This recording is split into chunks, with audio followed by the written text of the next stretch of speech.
Here's the first question. Actually, I'm going to start at the very last question and work opposite. Right? So, what aspects of our student ministry have resulted in the greatest life change for you? I think we'll start at the very end. Olivia, Okay. you want to start? So mine would be joining the praise band, because before I joined, I was very shy, which I mean I still am, but it definitely made me more confident and let me be more of myself in front of people. Lilli? For me, it's going to Carm and feeding the homeless people, because it's really easy to kind of just get taken away from life and like, oh, today was such a bad day, like it's so like unfortunate and like have a bad day, but there are so many people that go through so much worse than just your bad day, and it's like a really eye-opening experience to see all that. That's good. Jaylin? I would probably say just joining and being able to have personal growth. And I do have the Godfreys to thank for that, because I was kind of in like a not great place, and then Becca was like, hey, come to church with me. It's like, okay. And now I'm here, stuck. Leads it. Yeah, actually, I'll speak to a couple of the things. Every one of them started coming while they were in high school. And Olivia came to church a long time before she ever came to youth group. And as long as I've known Olivia, and if you know Olivia, or if you don't know Olivia, she is not a very outgoing person. And so for her to get up on stage and sing was a big deal. It was a fear for her. And I'll speak to the other ones. We're going to move to the next one. What's your favorite game or activity that you've participated in our student ministry? Foursquare in the air. I also put Foursquare in the air. I'm going to say Foursquare in there. I don't remember what I put. What did I You put praise band. say? Cool. Foursquare in the air. That was unanimous so far by everyone who's filled it out, was Foursquare in the air. No, I took God's just haven't finished yet. Okay. Have to be different. Mine might be the game we played tonight. We won 6-1. What's your most embarrassing moment from your days as a high schooler or a middle schooler? Hey, I'll also say this about Foursquare. We've had Foursquare for like 5 years, and this year it's been a big hit. The 4 previous years, there's still hope with a game, even though a game's been around for a while. Most embarrassing moment. Okay, well, I wrote something different, but we're going to have to go with the one that happened more recently. So I went to take my senior pictures, and I wasn't feeling the best, and I got a little car sick when I was there, and I was like, it's fine. She's like, okay, let's get a picture of you and Grace. It's like, okay. Then I had to run and throw up in a bush in front of my whole family, Grace and the photographer. Then we continued taking pictures, but that was still embarrassing. So mine was actually while I was working backstage with maskers. So when we do set changes, there's certain cues, and there's also a set manager who sits right behind the curtain telling you when to go. Well, my cue didn't go off, and she's like, go, go, go, and I was like, but it's not time yet. And I got pushed out on stage, and I just stood there, and I was like, I can't do anything yet, so I had to walk back out just to come back off a minute later to take the chair off the stage. And I was just like, it was so embarrassing, because it's the show that all of my friends were at, and they're like, what were you doing? I was like, well, I kind of got pushed out there, but it's okay. Sorry. Mine would probably be when I was a freshman. I'm in the drum line, or I was, and we have bass drums that go like this, and the biggest bass drum, bass 5, which I've never played, I decided to wear one day, walking back into the school. And the bass drum, I'm kind of short, it's very big, I can't see where I'm going. So I'm walking on the crosswalk, and all of a sudden, the bass drum is no longer on me, it is on the ground, and I have run into a car that was parked on the crosswalk. So That is embarrassing, yes, because I broke the bass drum and there is a dent in this car. But the most embarrassing part for me was having to tell my director, who I was afraid of back then, that I had broken a very expensive instrument that did not have a piece to fix it. So that was pretty embarrassing, and one of the other people in drumline with me was singing a song by Frank Sinatra while this was all going on. So pretty embarrassing, and nobody will let me live that down. Your funniest moments from your days in student ministry. Mine would be when we were playing Foursquare in the Air, and Jaylin Jaylin was playing it with Patrick, and she goes, "Bring the heat, Patrick!" And he slams the volleyball straight in her face. That did happen. It's so funny. It's a little painful. I was wearing We'll sunglasses. reference the story. So Jaylin had only been here like 2 or 3 weeks. Yeah, And she did have sunglasses on. hurt. And she literally screamed at me, "Patrick, bring the heat!" Okay. And so I jumped up and whacked her right in the face. Glasses went flying. I apologized. Like a week later. Lily? So mine's like, everyone kind of knows about this one, but it was at Connect Weekend the first time I went. Me and Olivia were just kind of standing in front of the doors, and all of a sudden we hear a big ding, and we're both just like, what was that? And Christian just walks up to us, his eye's already purple. He goes, "Does my eye look bad?" And we were like, yeah, it does. We had been at Connect Weekend for 30 minutes. He totally ran into a handrail and blacked his whole eye. Like bad. Like we thought concussion, maybe hospital bad. My funniest moment was at Hearts on Fire this year, and Spencer has this beanie with a headlamp on it, and we were getting into the van to go back to the hotel, and he's like, "Okay, everybody in, let's go," with this headlamp just like flashing lights. And I have a video, it's really funny. I was the only one laughing, but it was funny to me. Your favorite quote? It's the best and most beautiful things in the world cannot be seen or even touched. They must be felt with the heart. And it's Helen Keller that said that. Slay. Mine is just nothing is impossible unless you make it impossible. I don't really know who was the first person to say that, but Mine is reach for the moon, because even if you miss, you'll land amongst the stars. I did not put what on the paper. You put what? Your favorite quote? What? Came up with mine on the spot. Okay. Under She Patrick. said she didn't need it. I don't. I'm good.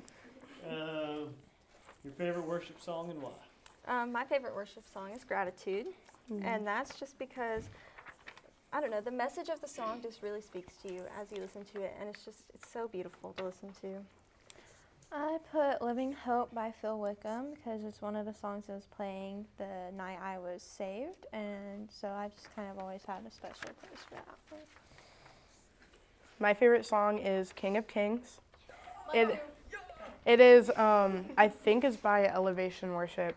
I have like connections to the song from when I went to my old church and we were on this like mission trip, and it's always just kind of followed me everywhere I went. And I remember the first night I played it in the praise band, I was like, I will be leading the song from now on because it is my favorite song and I love the way it makes me feel. I always get so emotional, I feel connected, and it really truly feels like my audience is just God and I'm singing to Him and only Him, and I'm not worried about what anyone else thinks about me. So life-changing in my opinion. Good song. Oh, my bad. Listen to it anyways. It's really good. That's not what you wrote down. What I wrote down. Might get loud. Oh! Really? That's very different. Might Get Loud is also a very good song. No, you don't get two. You don't get two. Oh, well, my favorite song is King of Kings, but Okay. Might Get Loud is also my favorite. I only get one favorite song. No. I will say both Olivia and Jaylin are obviously in the praise band. And this year's been a really good year. It's been a good season in our praise band. Different people participating and being part of it. And that's what I want to encourage you to do as a young person is to stop waiting for like when you feel ready or when you feel comfortable or when you feel qualified or good enough to participate in things or to serve in things. Just serve because you love God and trust that He'll take care of the rest. It's the same with sharing the gospel with people. Just share because you love God, and trust God with the results of it. That's one I want to say. Describe the greatest memory you have from a trip we've taken. You skipped a question. Oh, I did? Favorite song? Greatest memory from being a part of the student ministry. Oh, okay. What I put that on? Yeah, we'll do that one. Okay, well, Greatest memory from being part of the student ministry. Sorry, yeah. well, mine's not really specific, but it's just joining the praise band. It just is a life-changing moment for me because it changed who I was as a person. So, Mine's from like Christmas last year, because it was like one of my first times coming here, and we're playing this really weird version of musical chairs. Couldn't tell you what happened, and it was like just me and Liza, and I was so dead set on winning. I was like, I'm gonna win this game. And one of the sounds you had to sit on the floor. Well, I just plopped, like immediately plopped down on the floor, and I bruised my tailbone. And yeah, I got crap from her and Grace for that for like a whole week. They were like, I also put joining the praise band. I was very nervous to ask, even though I'm a pretty outgoing person. I was just kind of like, oh, well, I don't want to be rejected, or I don't know what's going to happen. So I was really nervous, but then as soon as Andrew was like, yeah, that's fine, just show up to a couple practices, I was like, got you. And now I love it, and I want everyone to do it because it's great. I love worship. We're all on stage. Yeah, everyone get on stage. I'll say too, a lot of times when you look back on your life, some of the most challenging things that you've done in life are the most rewarding things. Anybody can do the easy stuff, but the difficult stuff, the stuff that requires you to be uncomfortable, the things that you commit to, those are oftentimes the things that you look back and you think, like, man, I'm glad I did that. I actually think that your generation really struggles with that. And I say that because I think social media plays a massive part in this, that a lot of you,